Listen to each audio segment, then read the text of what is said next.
గంగులో నా జర్రసేపే అందరికీ అధ్యక్ష నమస్కారం అధ్యక్ష. మీరు నాకు అవకాశం ఇచ్చినందుకు చాలా చాలా ధన్యవాదాలు అధ్యక్ష. నాకు ఏం చేయాలనో ఎట్లా చెప్పాలనో ఏం చేయాలనో అర్థమైంది లేదు అధ్యక్ష. నేను పాలమ్మిన అధ్యక్ష, పువ్వులు అమ్మిన అధ్యక్ష, పెద్ద పెద్ద విద్యా సంస్థలు తెరిచిన అధ్యక్ష. ప్రపంచంలోనే భారతదేశంలోనే పెద్ద విద్యా సంస్థలు తెలంగాణ ఎవరికన్నా ఉన్నాయంటే అవి మల్లారెడ్డికి ఉన్నాయి అధ్యక్ష. కానీ ఇప్పుడు అంతా అయోమయం ఆగం ఉంది అధ్యక్ష. ఎట్లా అంటే నా మేడ్చల్ నియోజకవర్గం అధ్యక్ష, భారతదేశంలోనే ఏకైక నియోజకవర్గం మేడ్చల్. నేను జిల్లా చెప్తలేను అధ్యక్ష, నియోజకవర్గం నాది పెద్దది అధ్యక్ష. 7 మున్సిపాలిటీలు, 3 కార్పొరేషన్లు, 61 గ్రామాలున్న ఏకైక మేడ్చల్ నియోజకవర్గం మల్లారెడ్డి అధ్యక్ష. మల్లారెడ్డి దాన్ని అతులం కుతులం చేస్తున్నారు అధ్యక్ష. దాన్ని జిహెచ్ఎంసీ అని ఇప్పుడు నా తన 7 మున్సిపాలిటీలు ఉన్నాయి, 3 కార్పొరేషన్లు ఉన్నాయి, 61 గ్రామాలు ఉన్నాయి. అందులో 28 గ్రామాలు తీసి మున్సిపాలిటీలలో కలిపేసారు పక్కకునే గ్రామం. ఆ మున్సిపాలిటీలన్నీ ఇప్పుడు వాళ్ళ పీరియడ్ అయిపోగానే జనవరి 27కు అవి జిహెచ్ఎంసీలో చేస్తారట. నా టైంలో ఒక్కటే పీరియడ్ అయింది వాళ్ళు గెలిచి. నా దగ్గర ఒక్క మేడ్చల్ నియోజకవర్గంలోనే కార్పొరేటర్లు, కౌన్సిలర్లు, మేయర్లు, జిల్లా పరిషత్ చైర్మన్లు, సర్పంచ్లు, ఎంపీటీసీలు, వార్డు మెంబర్లు వీళ్ళందరూ కలిసి ఒక్క మేడ్చల్ల 444 మంది నా తన లీడర్లు ఎదిగిరు అధ్యక్ష. ఇవాళ వాళ్ళంతా మడ్డాష్ అయిపోయారు. మొత్తం సగం మంది కాంగ్రెస్లకే వచ్చారు. అయోమయంలో పడిపోయారు వాళ్ళు మొత్తం కాంగ్రెస్లో. ఎందుకంటే మళ్ళీ ఎలక్షన్స్ వస్తాయి, మళ్ళీ మున్సిపల్ ఎలక్షన్స్ వస్తాయి, మళ్ళీ సర్పంచ్ ఎలక్షన్ వస్తాయి అంటే ఏ మున్సిపల్ లేదు, కౌన్సిలర్ లేరు, అన్ని జీవోలు కూడా వచ్చేసినాయి అధ్యక్ష. ఆల్రెడీ మున్సిపాలలో గ్రామాలు కలిసిపోయినట్టు, మళ్ళా గ్రామాలన్నీ మున్సిపాలిటీ కూడా అన్ని జిహెచ్ఎంసీలో కలిసినట్టు. ఒకటి అధ్యక్ష, కలుపుని తప్పు లేదు. 9 మున్సిపాలిటీలు అప్పుడు సరౌండింగ్ షేర్లింగంపల్లి కానీ కొద్బుల్లాపూర్ కానీ ఇవన్నీ కలిపినప్పుడు ఏమీ లేదు. ఇప్పుడు మా తాన కూడా మున్సిపాలిటీలలో ఇప్పుడిప్పుడే ఈ 5 ఏళ్ళనే డెవలప్ చేసినాం మేము. కానీ ఇప్పుడు ఇప్పటికి ఇంకా గ్రామీణ వాతావరణమే ఉంది, ఇంకా పొలాలే ఉన్నాయి, ఇంకా సరిగా బాత్రూమ్లు కూడా సరిగా లేవు ప్రజలకు, ఇంకా పెంకిటిల్లే ఉన్నాయి.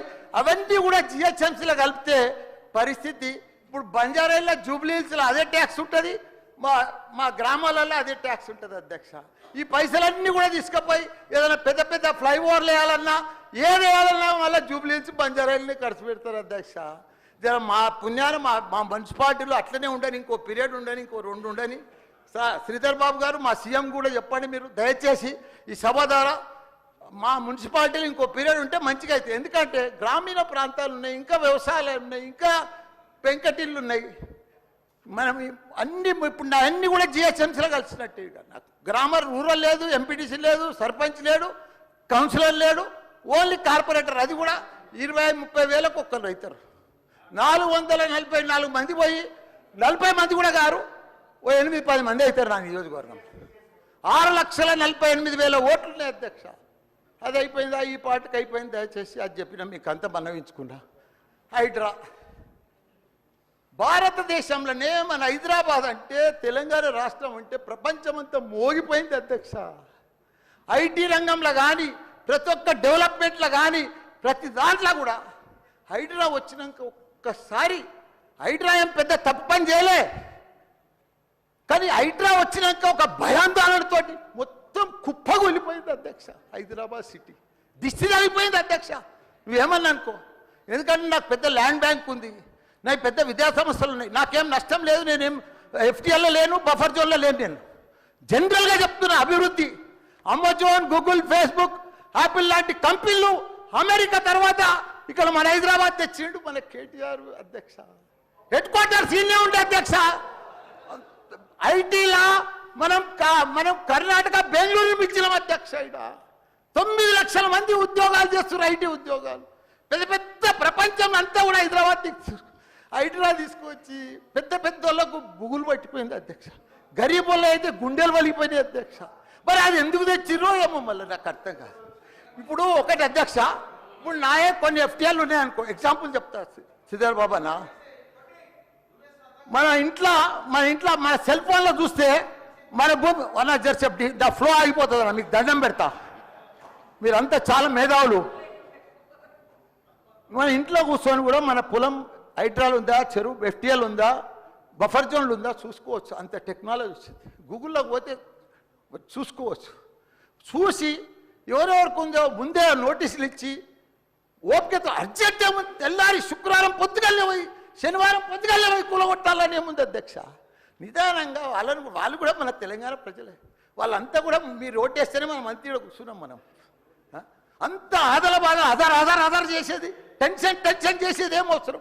మంచిగా నోటీస్ ఇచ్చి బాబు చేంజ్ చేసుకో, మార్చుకో, చూసుకో, నీకు ఇది ఇస్తాం, గరీబోడు ఉంటే ఇది ఇస్తాం, ఈ బెడ్రూమ్లకు అని నిమ్మడంగా చేస్తే అయిపోయాయి కదా. ఇంకా 4 ఏళ్ళు ఉంది కదా మీకు.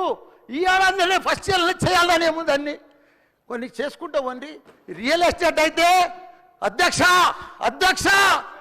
రియల్ ఎస్టేట్ అయితే కుప్పగొలిపోయింది. ఏదైనా పెళ్లికి అమ్ముదామన్నా కొంటలేరు ఎవరు. పైసల రొటేషన్ లేదు, వ్యాపారాలు లేవు, బిజినెస్ లేవు, ఏమీ లేవు అధ్యక్ష. దయచేసి మీరన్నీ కూడా ఆలోచన చేయాలని మంత్రులు ఉన్నారు. అందరికి కూడా చెప్తున్నా, అందరికి కూడా దండం పెట్టి చెప్తున్నా. Thank you.